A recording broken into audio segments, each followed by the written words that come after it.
लेकिन वो भी सच बोलते हैं, कोई किसी से झूठ नहीं बोलता है। तब ये प्राकृतिक जो है ठहरी हुई है, ये तो जरा सी देर में भूकंप के झटके आते हैं और ये तुरंत डूबने लगती है। तो बहुत सी बिल्डिंगें ढह जाती हैं और आने के खेल होते हैं। और आपके संस्था के और आपके महाराज जी के भविष्य में मानी मानव कल्याण हेतु क्या अभियान है?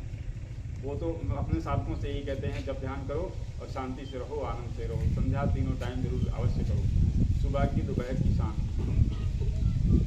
तो यानी जो आप महाराज जी को अंतिम संदेश कहना चाहते हो हमारे दर्शकों से, अगर इस बात तो हमने हमारे गुरुजी जो है कह रहे हैं कि आप सब जो है श्रद्धा कभी मत तोड़िए।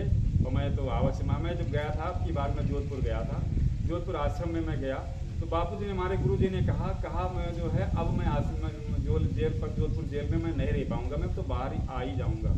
लेकिन कुछ जो है मैं उधर पहुँच ही नहीं पाया, तो अभी तक वो अंदर हैं, लेकिन वो कह रहे हैं मैं आज हो जाऊँगा। ये हमें पूर्ण विश्वास है वो आकर ही रहेंगे, क्योंकि आज तक संत जो हुए हैं उन पे कोई अपराध जो है वो हुए ही नहीं है, वो निराधार होकर ही छूटे हैं। जितने भी संत हुए हैं, मतलब ब्रह्मज्ञानी संत हुए हैं, ये धरती ब्रह्मज्ञानियों की है, दूसरे की नहीं है। ब्रह्मज्ञानी ये धरती पे रहते हैं, तभी ये चमकता है विश्व, पूरा भारत चमकता। भारत विश्व गुरु है, विश्व का गुरु है। बिना और भारत में सच बोल जो है सच बोल के सभी रहते हैं, और झूठ बोल करके कोई नहीं रहता है, और झूठे लोगों का भार पृथ्वी वाहन नहीं करती। और महाराज जी जो है अन्य संत हैं जो आपके महाराज जी की दिव्यता के बारे में मानते नहीं हैं, खंडन करते हैं, उसके विषय में आप क्या कहना चाहेंगे? देखिए, जो अपना मार्ग भटक गए हुए हैं, क्योंकि ये बताइए, ये तुम्हारा लॉकडाउन जब लगा तो लॉकडाउन लगा, अगर तो कोई ताकतवर होता अपने आप को मानता कि मैं हूँ धरती पे संत, मैं भारत का संत हूँ, तो लॉकडाउन खोल के दिखा देता, मैं जान जाता हूँ कि वो भारत पे धरती पे है। तो अब सब मुर्दे हैं मेरे सामने, जीवित कोई नहीं है संत। जो जीवित होता तो कह देता मैं लॉकडाउन में खोल रहा हूँ। ठीक है, मैंने मेरे सर पे झूठ लगा यूपी के अंदर, मैं गुजरात गया, उन लोगों ने कहा कि यहाँ क्यों आ गए, तो मैं तो वहाँ आ गए, तो वहाँ लोग झूठे लोगों से तुमने 10 करोड़ अपने भाई का ले लिया, तो उन्हीं को मैंने मारा। मैं मतलब हनुमान जी के रूप में मेरा ही मैं ब्रह्म हूँ, तो मतलब बजरंगबली का रूप मेरे अंदर भी आता है, और राम जी का भी रूप मेरे अंदर आता है, कृष्ण का भी रूप आता है, और शिव का रूप भी आता है।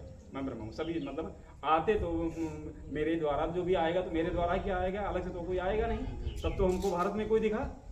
सारी ट्रेनें जो है, ट्रेनों का मैं मालिक हूँ, ठीक है, मेरी मर्जी से ट्रेनें चलती हैं, मेरी मर्जी से ट्रेनें रुक जाती हैं। जो हमारे बापू जी में खेल था, ओम विश्व में एक ही होगा कि ये दो हो जाएंगे, विश्व में ओम तो एक ही होगा, भारत विश्व गुरु है।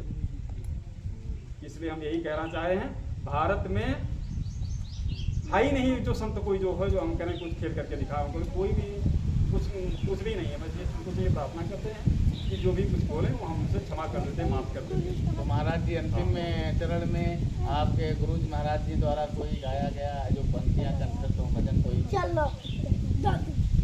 अब ये तो भजन तो हमारे पहुँच जो तो गाने लगे, देखा तुमने नहीं गया, ये भजन नहीं थे, तुम्हें भजन नहीं दिख रहा, क्या देख रहे हैं? लाखों चीता शेर मेरे सामने आते हैं, कितने सर्प आके पड़े रहते हैं, कितने तुम्हारे कछुआ कछुई, कितने कुत्ता आते चले आते हैं। अब देखो, हमने ये बात कही तो आने में उनको देर लगी, हवा तुरंत रुक गई, नहीं रुकी।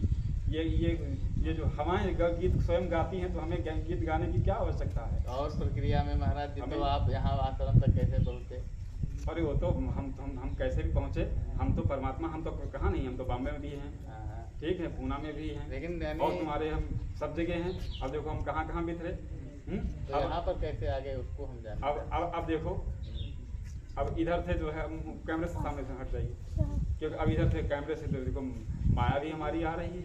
अब हमने कहा तो माया आ रही, माया आई, हवा शांत हुई, नहीं शांत हुई। तो सांच के हमारे जो गुरु जी ने कहा है, सांच के आंच नहीं और झूठ के कभी पैर नहीं होते हैं। अयोध्या में मंदिर का निर्माण हुआ। महाराज जी, आपक मर्जी ट्रेन चलत है तो यू लड़ कैसे दो?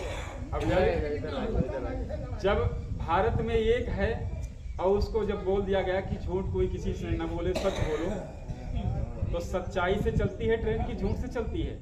ये पृथ्वी तरंगों पे सच्चाई से ठहरी हुई है, और जरा सा हाथ मार दो तो पृथ्वी नीचे चली जाएगी।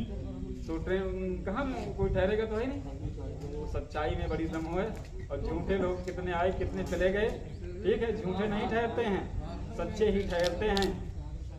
मेरा नाम संत श्री प्रदीप तिवारी जी महाराज मान हूँ, जिस पूरे सबको मैं सांस दिए हुए हूँ। हाँ, अगर क्योंकि ये मैं इसलिए कहता हूँ कि जिस समय परमात्मा आनंद रूप में होता हूँ उस समय मैं कह देता हूँ, और जिस समय वहाँ से अलग होता हूँ तो मैं, क्योंकि ये सब खेल होते हैं। जी महाराज जी, तो इसी प्रक्रिया के अंतर्गत हमने यानी संत श्री प्रदीप जी महाराज जी, प्रदीप तिवारी जी महाराज जी के साथ एक सार्थक परिचर्चा करी।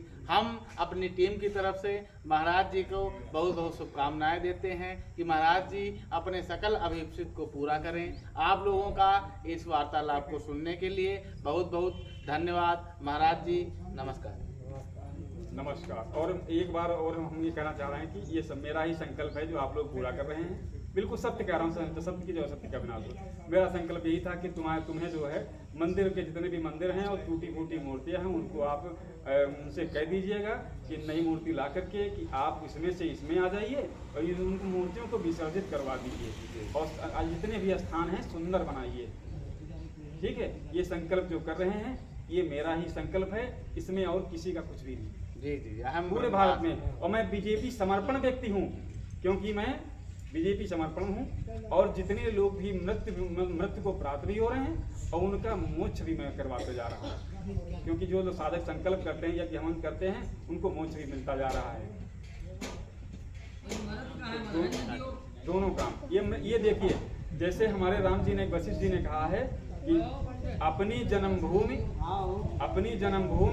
और जंगल में हिरनी की मृत्यु निश्चित है, इसी प्रकार मनुष्यों की मृत्यु निश्चित है। इसमें कोई मतलब कभी भी 80 करोड़ की मृत्यु कभी भी हो सकती है, मैं स्पष्ट कहता हूँ। इसमें यह नहीं है कि मैं नहीं मरूंगा, मरना निश्चित है। हाँ, हम गए, कई बार हम गए। हाँ, अभी भी मैं अभी कृष्णानगर में गया था तो हमारे गुरुजी ने जो है धरा है वो धरा